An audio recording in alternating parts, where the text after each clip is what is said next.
Well, I hope everyone is having a good Thanksgiving day today. For those of you who live in the United States, happy Thanksgiving and stay safe, enjoy your meals.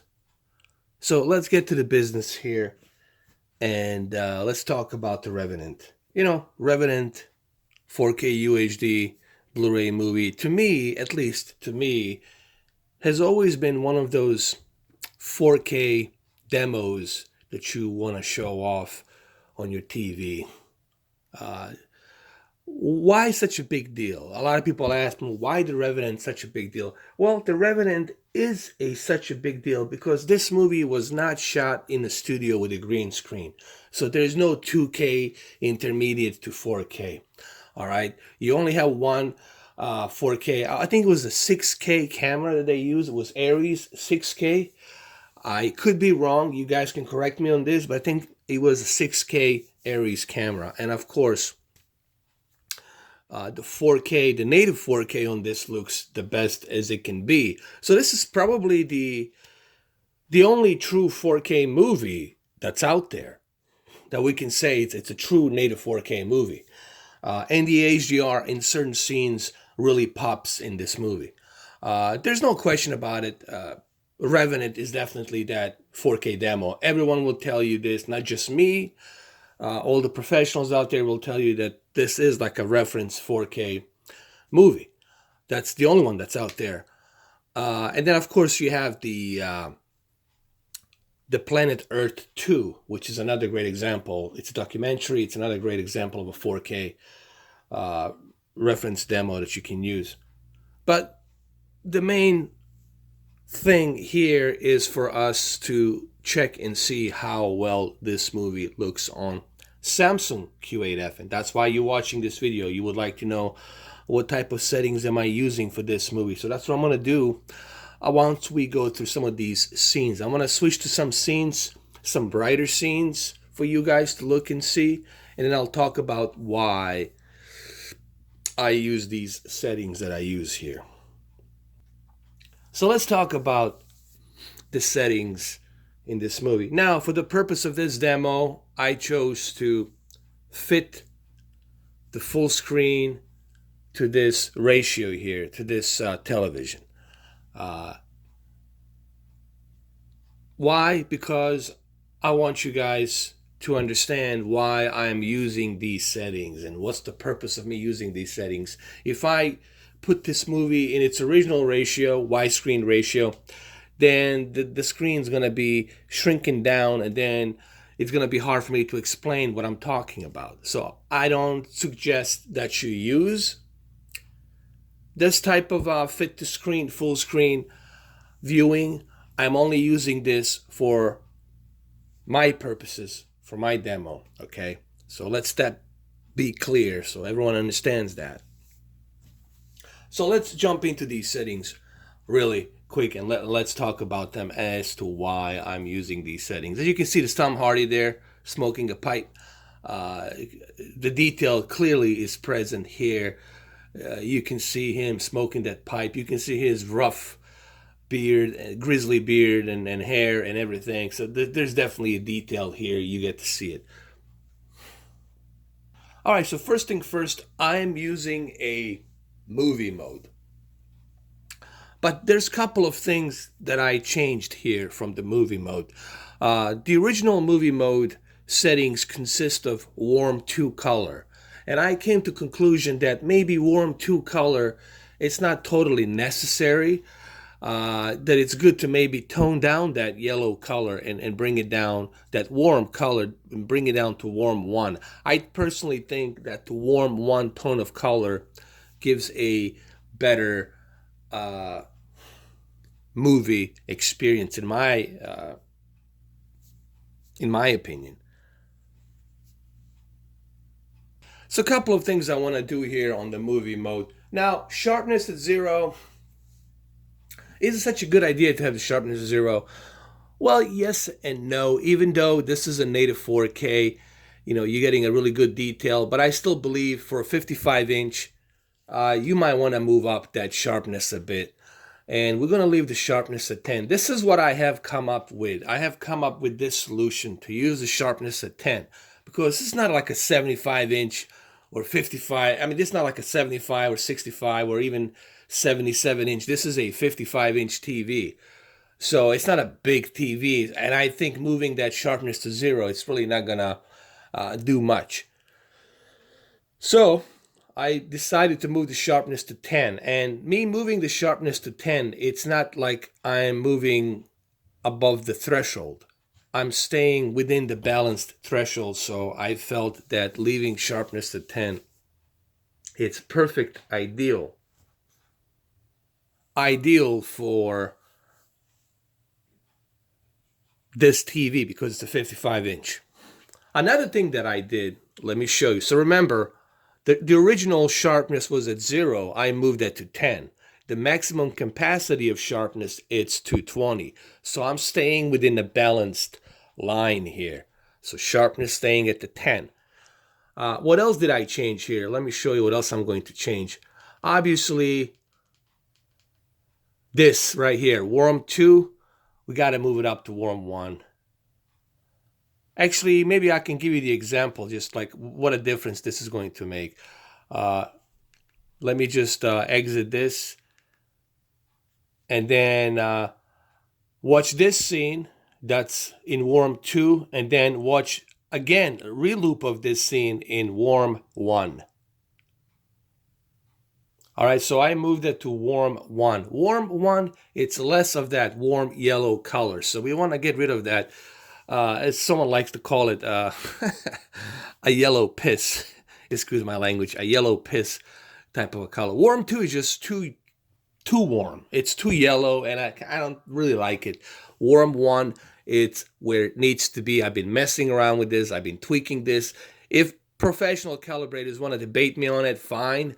If they like that too much of yellow color, that's their deal, but I think they're wrong. I think warm 1, it's ideal for 4K movies. Okay. So let's go back to our settings. So what did we change here so far on the movie mode? We have changed the sharpness. We moved it up to 10. We have moved the color tone to warm 1. And another thing that we need to change is the contrast enhancer. We'll really need to put the contrast enhancer to high because we want to take advantage of the contrast ratio that we got on this television. So get a bit brighter and you will see just how much it helps. I mean, this will show you just how much you're missing, especially for this movie when you turn it off. And you're not killing your white bright levels. I mean, people keep saying to me, oh, but I think you're destroying your white bright levels. No, we're not. And I'll explain to you why not. So let's keep the contrast enhancer at high. Let's keep it like this. So now we have changed the color tone to warm 1. And we have changed the contrast enhancer to high instead of off. Local dimming, it's always high. Auto motion plus settings. Blur reduction, I like to keep it to 5 rather. Judder reduction and blur reduction to 10. So this is what I recommend. Keep the judder at 5 and keep the blur reduction at 10.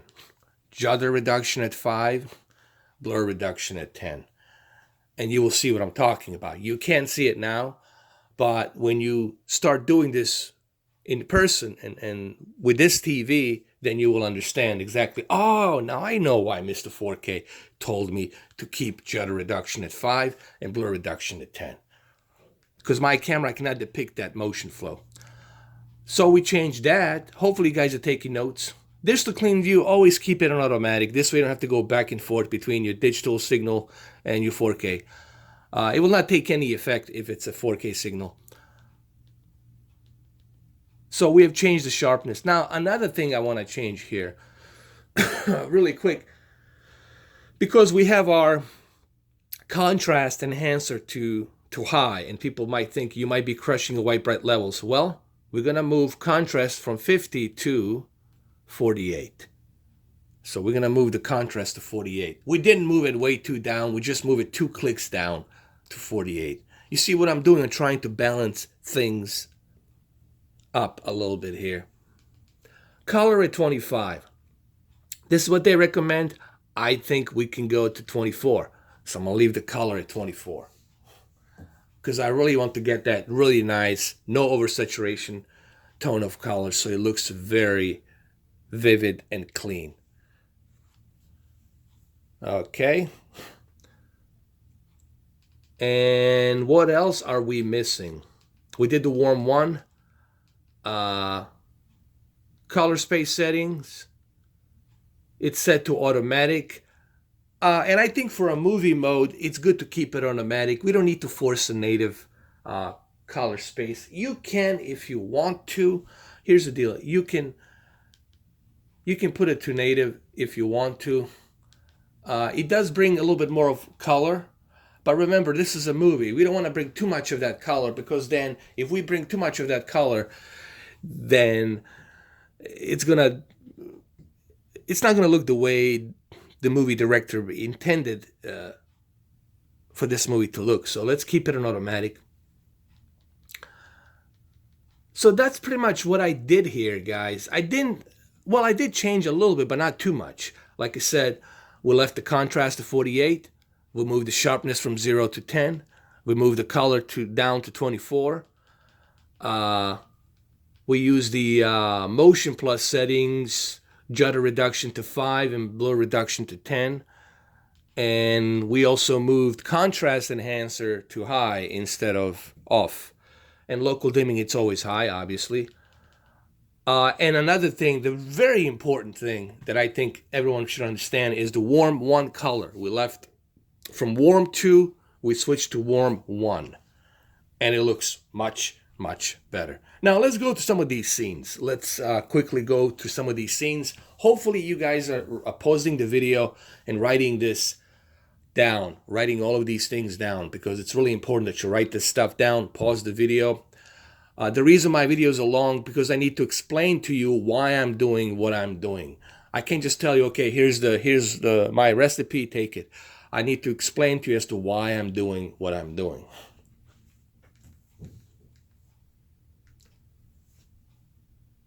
And the end results are simply stunning. I mean, the detail that you see here now on this movie.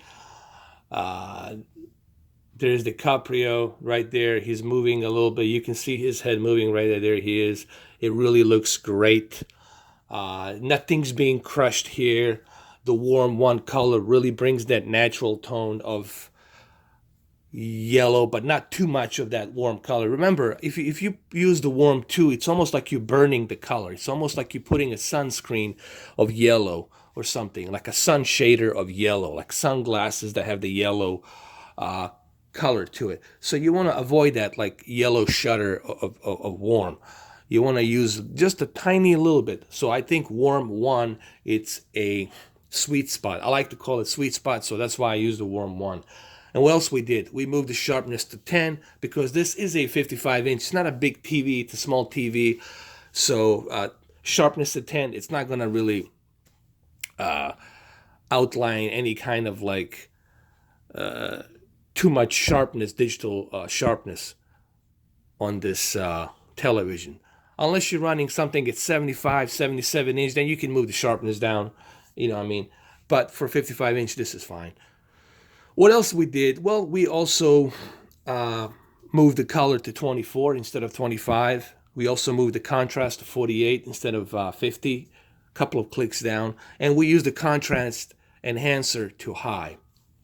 So now you know why I moved the contrast to 48 instead of 50, because I have my contrast enhancer to high.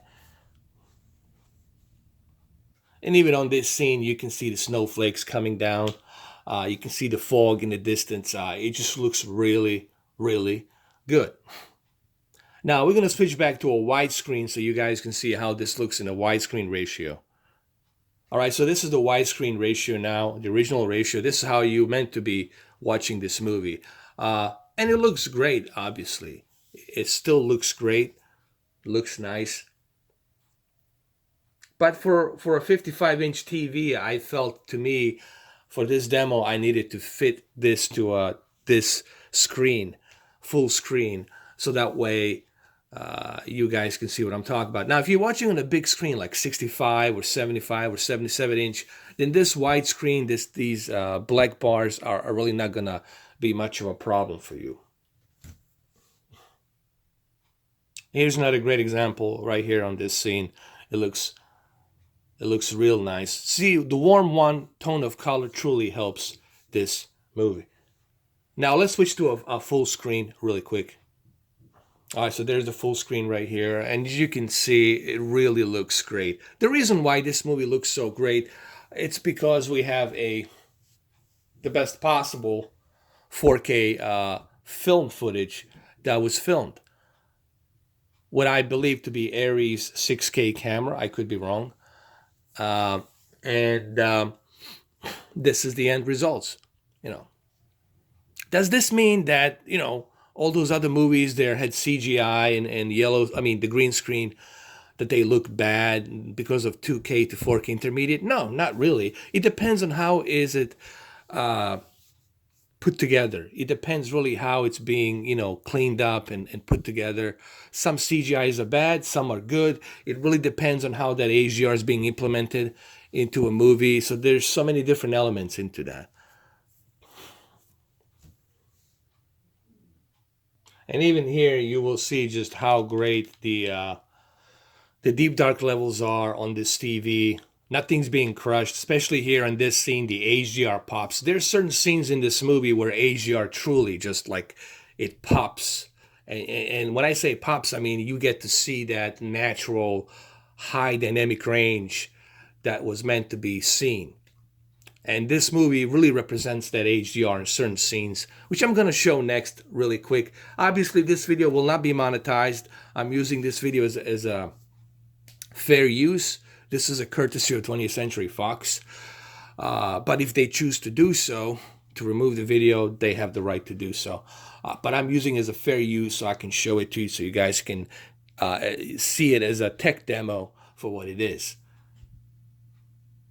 And even here on a close-up, you'll see that warm one tone of color truly helps this movie and this television. So what basically did I did here? I used the movie mode, but I tweaked it with my own ingredients. And I didn't go too far, too much. I just had to adjust certain things. Like I said, I had to adjust the sharpness. I had to adjust the color a little bit.